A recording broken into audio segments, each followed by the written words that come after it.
नमस्कार, मंडल news bulletin में आपका स्वागत है। आइए पेश करते हैं आज के कुछ प्रमुख व मुख्य समाचार। जम्मू कश्मीर के पहलगाम में आतंकवादियों द्वारा किए गए हमले में 26 बेकसूर पर्यटकों की मौत हो जाने वाली घटना का तीव्र निषेध करने हेतु विश्व हिंदू परिषद व बजरंग दल सहित तमाम हिंदुत्ववादी संगठनों द्वारा कल शुक्रवार 25 अप्रैल को अमरावती बंद का आह्वान किया गया है। कल सुबह से लेकर दोपहर 3 बजे तक शहर के सभी बाजारों व व्यापारिक प्रतिष्ठानों को बंद रखा जाएगा। साथ ही सुबह 10 बजे राजकमल चौराहे पर तीव्र निषेध प्रदर्शन करने के बाद जिलाधीश कार्यालय पर निषेध मोर्चा ले जाया जाएगा, जहाँ पर जिलाधीश के जरिए केंद्र सरकार के नाम ज्ञापन सौंपते हुए आतंकवाद के खिलाफ कठोर कदम उठाए जाने की मांग की जाएगी। विश्व हिंदू परिषद और बजरंग दल के पदाधिकारी बंटी पारवानी के मुताबिक उन्हें इस बंद हेतु बिजलीलैंड, सिटीलैंड व ड्रीम्सलैंड इन तीनों व्यापारिक संकुलों के पदाधिकारियों की ओर से भी समर्थन प्राप्त हो चुका है। इस बीच इस प्रस्तावित बंद के बारे में जानकारी मिलते ही शहर पुलिस आयुक्त नवीन चंद्र रेड्डी ने संबंधित संगठनों की बैठक बुलाई, जिसमें साफ तौर पर कहा गया कि अमरावती बंद को लेकर पुलिस की ओर से कोई अनुमति प्रदान नहीं की गई, अतः किसी भी संगठन द्वारा किसी भी बाजार या व्यावसायिक प्रतिष्ठान को बंद करवाने के लिए कोई जोर जबरदस्ती नहीं कराई जा सकती, और यदि पुलिस के पास कहीं से भी बंद को लेकर कोई शिकायत आती है तो वे संबंधितों के खिलाफ कार्रवाई करेंगे। पहलगाम में हुए आतंकी हमले के बाद से वहां अटके अमरावती के केवल 4 पर्यटक आज सवेरे श्रीनगर से दिल्ली की उड़ान लेकर रवाना हो सके। शेष 80 से अधिक पर्यटक अभी भी वहां फंसे हैं। साथ ही आज प्रशासन को 17 व 58 ऐसे 2 जत्थों के भी अटके होने की सूचना प्राप्त हुई। यह जानकारी आपदा प्रबंधन अधिकारी सुरेंद्र रामेकर द्वारा दी गई। उन्होंने बताया कि दोनों सूचियां मुंबई आपदा मंत्रालय को भेजी गई है। साथ ही उन्होंने यह भी स्वीकार किया कि हमले के बाद सुरक्षा बलों की बड़ी हलचल के बावजूद महाराष्ट्र के लगभग 2000 पर्यटक कश्मीर में अटके हुए हैं, जो जल्द से जल्द कश्मीर से बाहर निकलना चाहते हैं। उधर कुछ पर्यटक हाथ आए वाहन में सवार होकर पंजाब व हरियाणा पहुंचने का प्रयास करने की जानकारी भी एक जत्थे के साथ टूर ऑपरेशन में सहयोग कर रहे प्रशांत ने फोन पर अमरावती मंडल को दी। जम्मू कश्मीर के पहलगाम में हुए आतंकी हमले के बाद अमरावती के 11 पर्यटक वहां फंसे हैं, जिन तक मदद पहुंचाने के लिए विधायक सुलभा खोड़के व संजय खोड़के द्वारा तत्परता दिखाए जाने से राज्य सरकार हरकत में आई। इसके बाद पहलगाम में फंसे अमरावती के 11 पर्यटकों को श्रीनगर से उनके मूल गाँव में वापस लाने के लिए महाराष्ट्र सरकार की तरफ से विशेष हेल्पलाइन शुरू की गई और जल्द ही उन्हें विशेष विमान के जरिए वापस लाया जाएगा। शहर के कृष्णार्पण कॉलोनी के कुछ यात्री कश्मीर जाकर फंस गए तो उनके टूर ऑपरेटर फ्लाइंग बर्ड के संचालक रविंद्र दिवे ने उनकी वहां सुरक्षित निवास की व्यवस्था श्रीनगर के जेएफ रिसोर्ट में करवाई। पहलगाम हमले के कारण सोमवार को ही श्रीनगर पहुंचे अमरावती के सभी टूरिस्ट घबरा गए थे। ऐसे में टूर ऑपरेटर ने उन्हें हिम्मत बंधाने के साथ ही उनके वहां रुकने की प्रॉपर व्यवस्था करवाई। कश्मीर में हुए आतंकी हमले में मासूम व बेगुनाह नागरिकों की जान चली जाने का एसडीपीआई ने नागपुरी गेट चौक पर कैंडल जलाकर निषेध किया और घटना की निंदा की। साथ ही शोकाकुल परिवारों के प्रति संवेदना भी प्रकट की। एसडीपीआई ने कहा कि कुछ असामाजिक तत्व इस घटना को जातिवाद और सांप्रदायिकता का रंग देने की साजिश में लगे हैं। पहलगाम में हुए आतंकवादी हमले की जिला वकील संघ ने कड़ी निंदा करते हुए वकील संघ के सभागार में श्रद्धांजलि सभा आयोजित कर हमले में मृत पर्यटकों को श्रद्धांजलि अर्पित की। श्रद्धांजलि देने के बाद कोर्ट से कलेक्ट्रेट तक वकीलों द्वारा मूक मोर्चा निकाला गया और जिलाधीश को निवेदन सौंपा गया।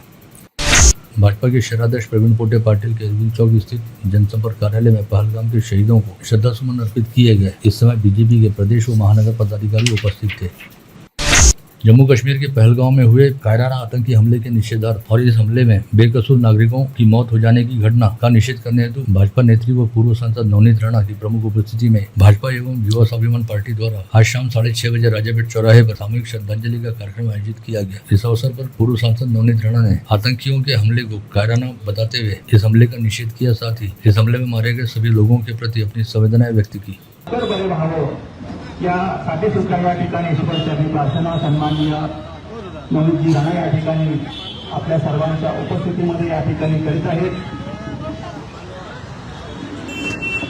संपूर्ण देशामध्ये संपूर्ण जनतेमध्ये या घटनेचा आक्रोश, त्या जनतेचा निषेध, त्या घटनेचा निषेध करण्यात येत आहे।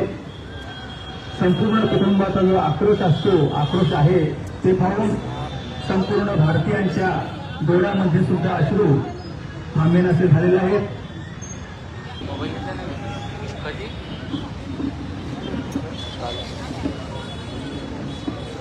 सर्वांना विनंती आहे अगदी शांततेमध्ये या ठिकाणी श्रद्धांजली द्यावी, जेणेकरून गर्दी होणार नाही आणि ज्यांचं श्रद्धांजली देणं झालेलं असेल त्यांनी कृपया त्या ठिकाणावरून थोडं बाजूला हटावं, जेणेकरून बाकीच्यांना सुद्धा या ठिकाणी त्या मृत्युमुखी पडलेल्या नागरिकांना श्रद्धांजली देता येईल। तिवसा तहसील क्षेत्र के विभिन्न गांवों में रहने वाले नागरिकों की समस्याओं का समाधान करने हेतु गतरोज तिवसा तहसील कार्यालय के सभागार में समीक्षा बैठक आयोजित की गई थी, जिसकी अध्यक्षता करते हुए जिले के सांसद बलवंत वानखेड़े ने नागरिकों की विविध समस्याओं पर त्वरित उपाय करने के निर्देश जारी किए। इस बैठक में उपस्थित पूर्व मंत्री यशोमती ठाकुर ने भी अधिकारियों को आवश्यक सुझाव दिए। अमरावती कृषि उत्पन्न बाजार समिति के व्यवस्थापन द्वारा जारी की गई 44 लाख रुपए की विद्युत निविदा के साथ ही सफाई ठेके व पुनर्नियुक्ति के मामले इस समय अच्छे खासे तपे हुए हैं, जिसे लेकर जिला उप निबंधक शंकर कुमार ने गतरोज मंडी सभापति सहित 17 संचालकों को कारण बताओ नोटिस जारी की है। इस पूरे मामले को लेकर बाजार समिति के सभापति हरीश मोरे का कहना रहा कि राज्य में हुए सत्ता परिवर्तन के बाद बाजार समिति में भी सत्ता बदलने हेतु तेज गति के साथ गतिविधियां चल रही हैं, जिसके तहत सही और नियमबद्ध तरीके से काम कर रही अमरावती फसल मंडी को बदनाम करने के साथ ही संचालक मंडल को बर्खास्त करने का षड्यंत्र रचा जा रहा है। नागपुर के युवा बिल्डर व अमरावती में आर्ट ऑफ लिविंग के कोऑर्डिनेटर पद पर कार्यरत नीरज अग्रवाल ने शहर के मौजे शेगांव के लेआउट कन्वर्टेड प्लॉट की खरीदी व्यवहार में शहर के एक उद्योजक व उनके वर्किंग पार्टनर को 85 लाख रुपए से फंसाए रहने का आरोप संबंधित दोनों उद्योजकों ने आज यहां बुलाई गई पत्रवार्ता में किया। साथ ही यह भी बताया कि संबंधित बिल्डर ने उसकी पत्नी को धमकाने का भी गलत आरोप किया और पुलिस में झूठी शिकायत की थी, लेकिन पुलिस आयुक्त कार्यालय में आमना सामना होने पर सब कुछ गलत साबित हुआ। ये क्या है, महाराज जी के रूप में आते हैं, बहुत अच्छी बातें करते हैं, मीठी बातों में अपने को बोलते हैं कि भैया आज अभी मेरी तकलीफ है, मैं आपको थोड़े दिन में पेमेंट देता हूँ, आज देता हूँ, कल देता हूँ, परसों देता हूँ। ऐसा करते करते आज 2025 चल रहा है, 2025 टिल डेट तक के भी अपने को इनका अमाउंट रिसीव नहीं हुआ है। और इसके एवज में इनकी नियत में खराबी बोलो या जो भी बोलो, तो अभी इनका बोलना ऐसा है कि भाई मुझे आपको कोई पेमेंट देना ही नहीं है। ये मेरे मित्र है सुभाष जी जोशी, मेरे पार्टनर भी है वर्किंग। हमने जो प्लॉट बेचा था, ये प्लॉट बेचने के एवज में जो पेमेंट इनसे लेना था, तो इन्होंने मेरे पार्टनर से मेरे पीठ पीछे 10 लाख रुपए लिए, जो मेरे को पेमेंट दिए, मेरे फ्रेंड से लेके मेरे को पेमेंट दिया। ये इसमें मुद्दे की बात है। मेरे फ्रेंड ने तो मुझे बताया कि भाई ऐसा है करके, लेकिन इन्होंने मुझसे हाइड एंड सीक किया, मुझे बताया नहीं कि भाई ये ऐसा मैटर है। और अभी इनकी जो नियत है ये खंडनी के एक्सटॉर्शन मनी हम मांग रहे हैं, ऐसा इनका बोलना है। महाकाली माता शक्तिपीठ प्रतिष्ठान के पीठाधीश्वर शक्ति महाराज ने आज एक पत्रवार्ता बुलाते हुए पहलगाम में आतंकवादियों द्वारा किए गए हमले का तीव्र निषेध किया। साथ ही उन्होंने शहर के वार्ड नंबर 84 में फैलती गंदगी व संक्रामक बीमारी फैलने की संभावना को देखते हुए साफ सफाई की मांग करते हुए मनपा कार्यालय के सामने आमरण अनशन पर बैठने की चेतावनी भी दी। राजीव गांधी कृषि विज्ञान प्रतिष्ठान के अध्यक्ष प्रकाश साबले द्वारा आज यहां बुलाई गई पत्रकार वार्ता में बताया गया कि आगामी 21 मई को राजीव गांधी कृषि रत्न पुरस्कार वितरण समारोह आयोजित किया जाएगा। साथ ही 21 से 27 मई तक किसान सम्मान सप्ताह मनाया जाएगा, जिसका प्रारंभ अंगोड़ा गांव से होगा और इस दौरान 21 किसानों का पुरस्कार हेतु चयन किया जाएगा। कलाल समाज के लिए आर्थिक विकास महामंडल की नियुक्ति करें, ऐसी मांग अखिल भारतीय सर्ववर्गीय कलाल महासभा द्वारा राज्य के मुख्यमंत्री देवेंद्र फडणवीस से की गई। इस आशय का निवेदन सीएम फडणवीस को अमरावती विमानतल के उद्घाटन अवसर पर सौंपा गया था। किसानों की विविध समस्याओं और संपूर्ण कर्ज माफी की मांग को लेकर दरियापुर के छत्रपति शिवाजी महाराज चौक में दरियापुर तहसील कांग्रेस कमेटी और दरियापुर शहर कांग्रेस कमेटी द्वारा आंदोलन किया गया। मोर्शी तहसील व शहर कांग्रेस ने भी सरकार के खिलाफ तहसील कार्यालय के सामने तीव्र नारेबाजी करते हुए किसानों को संपूर्ण कर्ज माफी दिए जाने की मांग की और धरना आंदोलन भी किया। श्री गोवर्धनाथ हवेली सत्संग मंडल द्वारा अखंड भूमंडलाचार्य जगत गुरु श्रीमद वल्लभाचार्य महाप्रभु जी का 548वां प्राकट्य महोत्सव आज गुरुवार को सुबह बड़े उत्साह व वल्लभाधीश के जयकारे संग मनाया गया। इस समय प्रभात फेरी भी निकाली गई, जिसने रैली प्लॉट परिसर में नगर भ्रमण किया। मेलघाट के गांवों में भयानक जल संकट घिराया है। आसमान से बरसती आग के बीच पानी की समस्या ने लोगों का जीना दूभर कर दिया है, जिससे कई लोग तो गांव से पलायन कर रहे हैं। वहीं कई जगहों पर पानी के लिए 3 से 5 किलोमीटर दूरी तक पैदल चलना पड़ रहा है। मंडल न्यूज की टीम ने आज मेलघाट क्षेत्र के कई गाँवों को भेंट दी। इस समय लोगों ने आरोप लगाया कि उनके गाँव में 4 टैंकर उपलब्ध कराए जा रहे हैं, जबकि आवश्यकता इससे 2 गुनी है।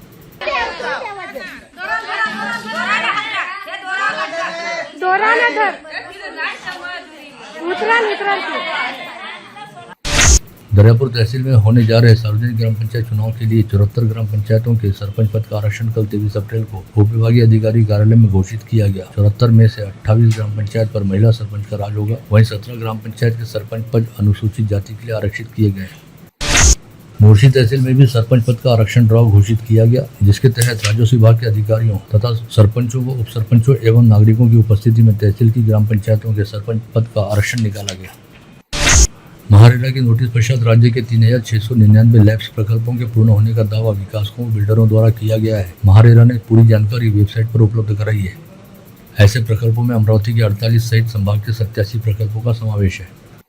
शहर पुलिस आयुक्त नवीन चंद्र रेड्डी ने आसमान से बरसी आग को देखते हुए अपने यातायात सिपाहियों की सुविधा के लिए उपराजधानी नागपुर की तर्ज पर अमरावती में 5 ऐसी ट्रैफिक बूथ स्थापित करवाए हैं, जिससे सिपाहियों को गर्मी की लू सहन नहीं करनी पड़ेगी और वे अपना काम भी बराबर कर सकेंगे। अमरावती में गर्ल्स हाईस्कूल चौक, पंचवटी, वेलकम पॉइंट, राजकमल और राजापेट जैसे चौराहों पर ऐसी ट्रैफिक बूथ लगाए जाने की जानकारी पुलिस सूत्रों ने दी है। एकता रैली आयोजन समिति द्वारा डॉक्टर बाबा साहब अम्बेडकर जयंती निमित्त आयोजित कार्यक्रम में विविध स्तर पर सामाजिक सेवा देने वाले मान्यवरों का सत्कार किया गया। इसमें अमरावती के विख्यात स्त्री रोग व कर्करोग विशेषज्ञ डॉक्टर भावना सोनटक्के कासट को डॉक्टर बाबा साहब अम्बेडकर गद्य की सेवा रत्न पुरस्कार से सम्मानित किया गया। मनपा उपायुक्त नरेंद्र वानखड़े ने शहर बस सेवा प्रदान करने वाली सिटी बसों की जांच पड़ताल करते हुए राजकमल चौराहे पर कुल 4 बसों की जांच पड़ताल की। इस समय कार्यशाला उप अभियंता स्वप्निल जसवंते व कनिष्ठ अभियंता शुभम शेरेकर भी उपस्थित थे। इस जांच पड़ताल के दौरान सिटी बस में यात्रा करने वाले यात्रियों के टिकट जांचने के साथ ही बसों की स्थिति को लेकर भी जाँच पड़ताल की गई। विगत 22 अप्रैल को सिटी क्लब में builder association of India Amravati centre का पद ग्रहण समारोह संपन्न हुआ, जिसमें नए अध्यक्ष के तौर पर नितिन तेंदुलकर व सचिव सागर बुटे की टीम ने अपना पदभार संभाला। इसमें कोषाध्यक्ष पद की जिम्मेदारी अनुराग लड्ढा को दी गई। नीट परीक्षा से पहले अमरावती के विद्यार्थियों हेतु मॉक टेस्ट का आयोजन करते हुए वे एजुकेशन इनोवेटिव द्वारा ब्रिजलाल बिहानी विज्ञान महाविद्यालय में विद्यार्थियों का मार्गदर्शन किया गया। इस उपक्रम को विद्यार्थियों सहित अभिभावकों की ओर से भरपूर प्रतिसाद मिला। गत रोज अंजनगांव बारी स्थित रामगिरी महाराज मंदिर परिसर से रोशन नाइक नामक युवक का शव बरामद हुआ था, जिसके गले पर तेज धारदार हथियार से वार करने का निशान पाया गया था। ऐसे में हत्या का मामला दर्ज करते हुए पुलिस ने जांच शुरू की और स्पेशल स्क्वाड ने रवि वानखड़े व दिनेश गुराटकर नामक 2 आरोपियों को गिरफ्तार किया, जिन्होंने अपना अपराध भी कबूल कर लिया। पकड़े गए दोनों आरोपियों में से रवि वानखड़े रिश्ते में मृतक रोशन नाइक का जीजा था।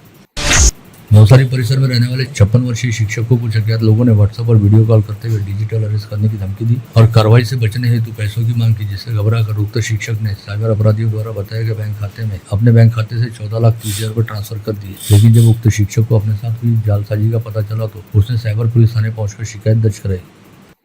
साईनगर परिसर की उदय कॉलोनी में एक बंद मकान में विगत 21 अप्रैल को हुई चोरी के मामले की जांच करते हुए अपराध शाखा यूनिट 2 के दल ने एक नाबालिग को अपने कब्जे में लेने के साथ ही उसकी निशानदेही के आधार पर विलासनगर परिसर में रहने वाले आशीष उर्फ छोटा जंगली सागर को गिरफ्तार किया। अमरावती जिले के ग्रामीण क्षेत्रों में रेत की अवैध ढुलाई पर प्रतिबंध लगाने व रेत तस्करों के खिलाफ कानूनी कार्रवाई करने हेतु ग्रामीण पुलिस की अपराध शाखा ने मोर्चा खोल दिया, जिसके तहत मुर्शी पुलिस थाना क्षेत्र में 3 तथा मावली जहांगीर व तलेगांव दशरथ थाना क्षेत्र में एक कार्रवाई करते हुए 5 रेत तस्करों को धर दबोचा गया। साथ ही अवैध रेत तस्करी के काम में प्रयुक्त वाहनों को भी जब्त किया गया। अकोला जिले की बार्शीडाकली पुलिस थाने में थानेदार के तौर पर पदस्थ रहने वाले पुलिस निरीक्षक प्रकाश तुनकलवार को अमरावती परिक्षेत्र के विशेष पुलिस महानिरीक्षक ने निलंबित करने का आदेश जारी किया। पीआई प्रकाश तुनकलवार पर मुर्तियापुर के विधायक हरीश पिंपले व उनके कार्यकर्ता हरीश वाघ के साथ मोबाइल संभाषण के दौरान अश्लील गाली गलौज करने से संबंधित शिकायत सामने आई थी। महावितरण के उड़न दस्ते ने बिजली चोरी के मामले में कार्रवाई करते हुए मोहम्मद इब्राहिम, मोहम्मद अनवर व अब्दुल नदीम अब्दुल हमीद के व्यावसायिक प्रतिष्ठान पर छापा मारकर रिमोट कंट्रोल किट लगाकर 1.25 लाख रुपए की बिजली चोरी करने का मामला उजागर किया और दोनों के खिलाफ बडनेरा पुलिस थाने में शिकायत दर्ज कराई। शहर के यशोदा नगर से दस्सू नगर रोड पर पेट्रोल पंप के सामने स्थित विद्युत डीपी में आज दोपहर अचानक आग लगने से पूरे परिसर में हड़कंप व्याप्त हो गया। यह आग शॉर्ट सर्किट से लगने का अनुमान है। मेलघाट के जंगल में लगने वाली आग और अधिक तीव्र हो गई। बुधवार की शाम 7 बजे परतोला धारनी मार्ग के मांगिया गांव के जंगल में 2 किलोमीटर तक आग की लपटें दिखाई दे रही थी। मेलघाट के जंगल में बड़े पैमाने पर आग लगाए जाने के मामले जारी हैं। दामनगढ़ रेलवे शहर के दत्तापुर पुलिस थाना क्षेत्र में 70 वर्षीय सेवानिवृत्त भारतीय सेना का जवान अपनी 46 वर्षीय प्रेमिका के साथ लिव इन में रह रहा था। इस पूर्व सैनिक द्वारा अपनी प्रेमिका की 17 वर्षीय नाबालिग लड़की के साथ जबरदस्ती किए जाने की चौंकाने वाली घटना सामने आई। युवती की शिकायत के आधार पर पुलिस ने बुजुर्ग पूर्व सैनिक सहित उसकी प्रेमिका को गिरफ्तार कर उनके खिलाफ आपराधिक मामला दर्ज किया।